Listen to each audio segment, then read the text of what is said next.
오늘 환율이 1,430원대로 떨어졌다고 안심하는 건 위험합니다. 불과 며칠 전만 해도 1,480원을 찍었던 환율이 갑자기 하락한 건 시장이 정상화됐기 때문이 아니거든요. 정부와 국민연금이 강력한 개입을 시작했기 때문이고, 이런 인위적인 조치는 언제까지나 지속될 수 없습니다. 지금 이 순간에도 여러분의 자산 가치는 보이지 않는 압박 속에서 흔들리고 있고, 이 상황을 제대로 이해하지 못하면 막대한 손실을 피할 수 없을 겁니다. 그래서 오늘은 현재 환율 하락의 진짜 원인과 앞으로 다가올 위험에 대해 구체적으로 이야기해보려 합니다. 영상 시청하기 전 구독과 좋아요, 알림 설정 부탁드려요. 환율이 1,480원에서 1,430원으로 급락한 핵심 이유는 국민연금의 대규모 달러 매도입니다. 정부의 구두 개입도 영향을 줬지만 실제로 시장을 움직인 건 국민연금이 보유한 해외 자산의 최대 10%를 선물 매도하기로 결정하면서 시장에 쏟아낸 막대한 달러 물량이죠. 국민연금은 한국 외환 시장에서 가장 큰 투자자 중 하나인데, 이들이 가진 해외 자산 규모를 생각하면 10%라는 수치는 상상을 초월하는 규모입니다. 한국은행의 외환 보유고와 비교해도 무시할 수 없는 수준이거든요.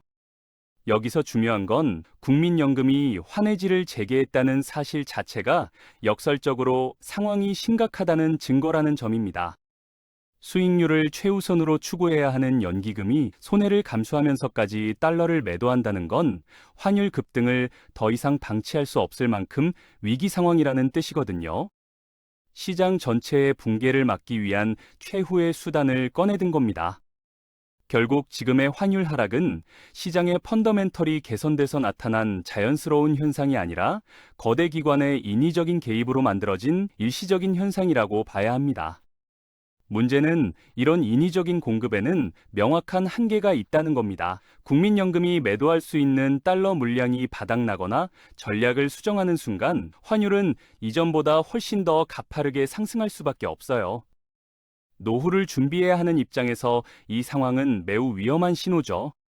연기금조차 비정상적인 방법으로 시장에 개입해야 할 정도로 현재의 달러 수요가 비정상적으로 높다는 의미이기 때문입니다. 정부는 공급만 늘리는 게 아니라 수요를 차단하는 전략도 동시에 펼치고 있습니다. 해외 주식 투자로 눈을 돌린 개인 투자자들의 달러 수요를 원천적으로 막기 위한 세제 개편안을 내놓은 거죠. 해외 주식 투자로 얻은 수익에 대한 양도소득세를 대폭 감면해주겠다는 정책인데, 이건 단순한 혜택이 아니라 국내에 머물러 있는 원화가 달러로 환전되어 빠져나가는 걸 막기 위한 자본 통제 전략입니다. 표면적으로는 투자자를 위한 세금 감면이지만 실제로는 개인들이 달러 자산을 매수하지 못하게 만들어 시장의 달러 수요를 줄이려는 계산이거든요. 하지만 여기서 냉정하게 계산해 봐야 합니다.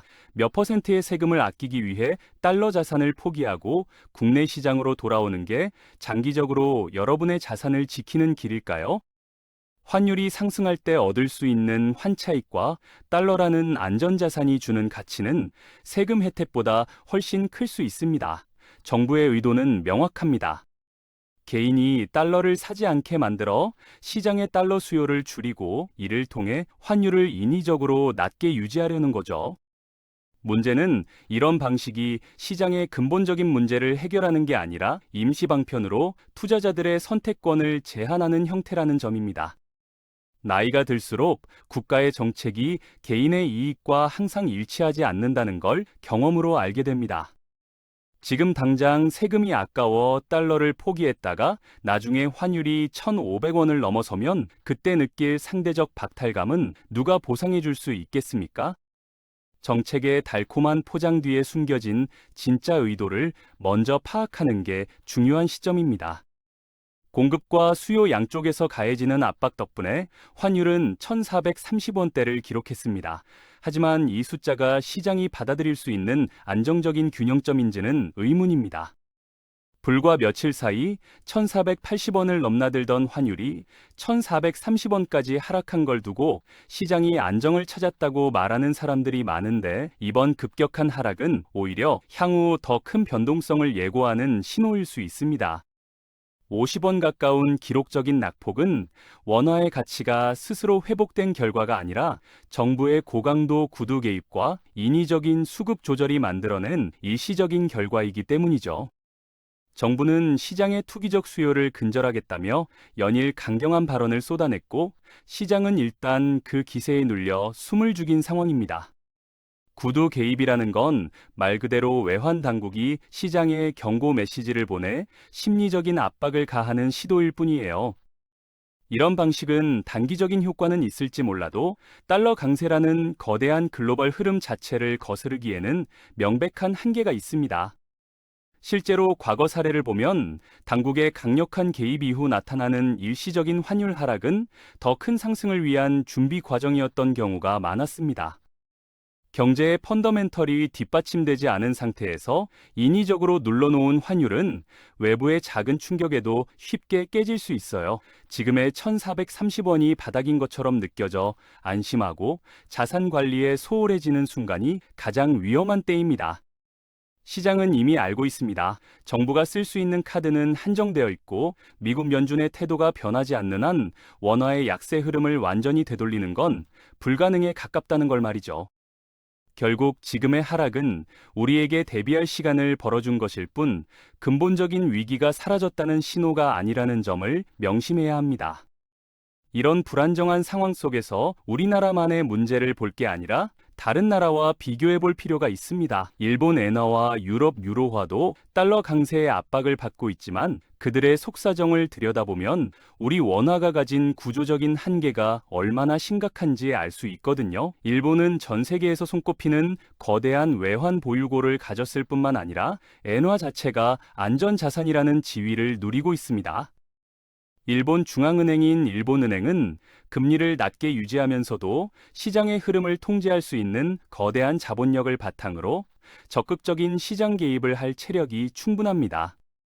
반면 한국은행은 미국의 고금리 정책에 대응하기 위해 수동적으로 금리를 조절해야 하는 입장이고 개입할 수 있는 자산의 규모도 일본과는 비교할 수 없을 정도로 작은 편입니다.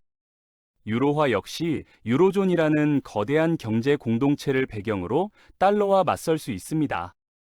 기축 통화에 준하는 지위를 가진 유로화와 달리 우리 원화는 국제거래에서 통용되는 범위가 극히 제한적인 소규모 개방 경제 통화라는 치명적인 약점을 안고 있습니다. 이런 차이는 대외 충격이 발생했을 때 우리 자본시장에서 외국인 자금이 빠져나가는 속도를 훨씬 더 빠르게 만들고 이는 곧바로 환율 폭등과 자산 가치 하락으로 이어집니다.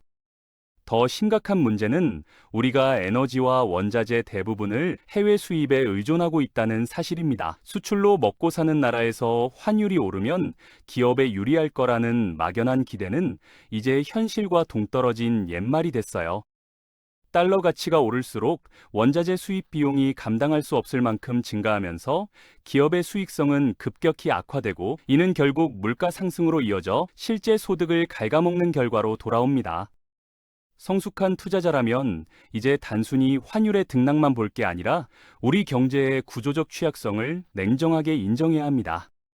미국과 중국이라는 두 거대 경제 사이에 낀 우리 경제의 현실을 직시해야만 흔들리지 않는 자산 관리의 기준을 세울 수 있습니다.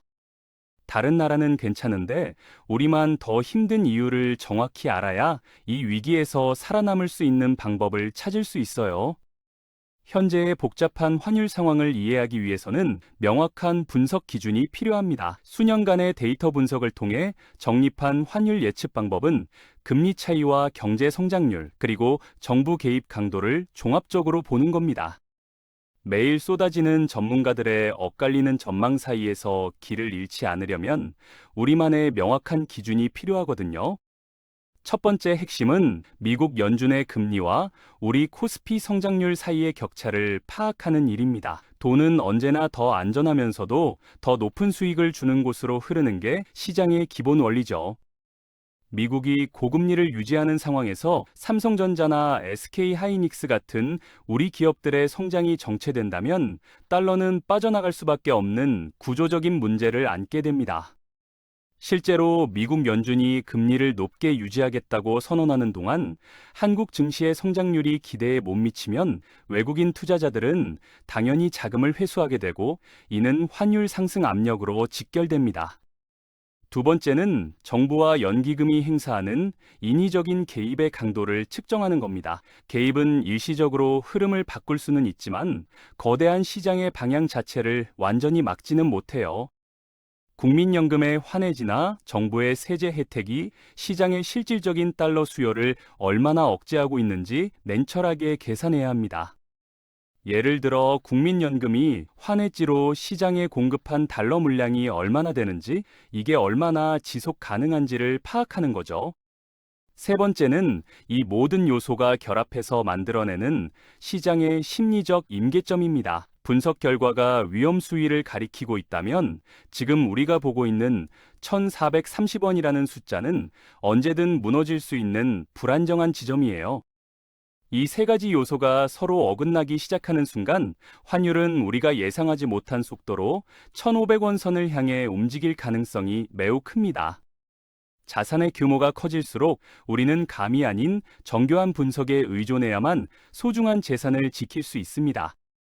이런 분석 기준으로 2025년 전망을 보면 우리가 생각하는 것보다 훨씬 더 비관적인 신호가 포착됩니다. 만약 이 신호를 무시하고 막연한 희망을 품는다면 그 결과는 상상 이상으로 가혹할 수 있어요.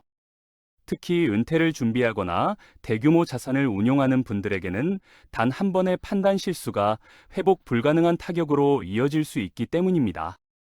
데이터가 가리키는 가장 어두운 시나리오는 단순히 환율이 오르는 것을 넘어 우리 삶의 근간인 부동산과 노후 자산을 심각하게 흔들 수 있는 상황입니다. 은퇴 자금으로 모아온 자산의 가치가 순식간에 감소하는 현실을 마주할 수 있다는 점을 명심해야 합니다. 가장 먼저 타격을 입는 건 부동산 시장입니다.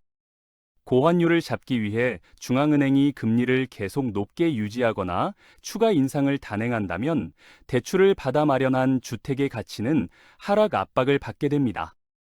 금리라는 이름의 무거운 이자가 매달 가계를 압박하기 시작하면 노후를 위한 저축은 고사하고 현재의 생활을 유지하는 것조차 버거운 상황이 될 수 있어요.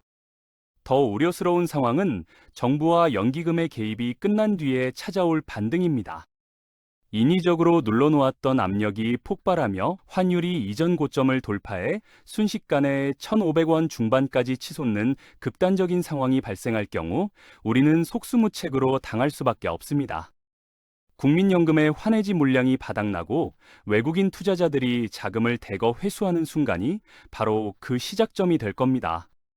우리가 평생 쌓아온 연금 자산 역시 이 상황에서 자유롭지 못합니다. 국가 전체의 외환 건전성이 흔들리면 결국 연금의 실질 구매력은 떨어지고 우리가 노후에 받게 될 돈의 가치는 지금보다 훨씬 낮아질 가능성이 높아요. 이건 먼 미래의 이야기가 아니라 지금 당장 우리의 선택에 따라 결정될 수 있는 현실적이고 치명적인 위협입니다. 내 자산 포트폴리오에서 달러 비중을 어떻게 가져갈지, 예상치 못한 환율 급등 시나리오에서 어떻게 대응할 것인지에 대한 명확한 계획이 있어야 합니다. 환율의 위기는 결국 우리 경제의 기초 체력인 수출과 산업 경쟁력으로 귀결됩니다. 그렇다면 우리를 이 상황에서 구해줄 요소는 무엇일까요? 모두가 위기라고 말하는 이 순간에도 한국 경제의 핵심인 반도체와 인공지능 분야에서는 변화가 일어나고 있습니다. 정부의 개입이나 연기금의 수급 조절은 단기적인 처방일 뿐 우리 경제에 달러가 지속적으로 들어오게 할 근본적인 해결책은 수출의 회복뿐이거든요. 다행히 세계 시장은 지금 인공지능이라는 거대한 전환점을 지나고 있고 그 중심에는 한국의 반도체 기업들이 자리 잡고 있습니다. SK 하이닉스의 HBM 반도체가 전 세계 인공지능 시장을 선도하며 막대한 달러를 벌어들이고 있다는 사실은 우리에게 긍정적인 신호예요. 삼성전자 역시 반도체와 메모리 분야에서 혁신을 거듭하며 다시 한번 세계 시장에서 경쟁력을 회복하고 있습니다. 이런 기술 경쟁력 확보는 단순히 기업의 이익을 넘어 우리 원화의 가치를 뒷받침하는 강력한 기반이 될 수 있습니다. 하지만 냉정한 현실도 있습니다. 반도체가 벌어들이는 달러의 속도보다 글로벌 금융시장의 변동성으로 인해 빠져나가는 자금의 속도가 더 빠를 수 있다는 점이죠. 결국 환율은 우리 산업의 경쟁력을 보여주는 지표와도 같아요. 우리가 반도체 강국으로서의 지위를 얼마나 확고히 유지하느냐에 따라 1,430원이라는 숫자가 일시적인 휴식기가 될지 아니면 새로운 도약의 발판이 될지가 결정될 겁니다. 시대의 흐름을 파악하고 그 흐름 속에서 기회를 포착하는 기업들의 노력이 결실을 맺을 때 비로소 우리 자산도 진정한 안정을 찾을 수 있습니다. 환율은 단순히 숫자가 아니라 국가의 경제 상황과 여러분의 미래가 걸린 가장 정직한 지표예요. 이제 우리는 이 모든 상황 속에서 어떤 구체적인 행동을 취해야 하는지 결론을 내려야 할 때입니다. 환율은 다시 1,400원 초반으로 내려갈까요? 아니면 1,500원의 벽을 넘어설까요? 다가올 시장의 변화 앞에서 흔들리지 않는 중심을 잡고 현명한 선택을 내리는 건 오직 여러분 자신의 몫입니다.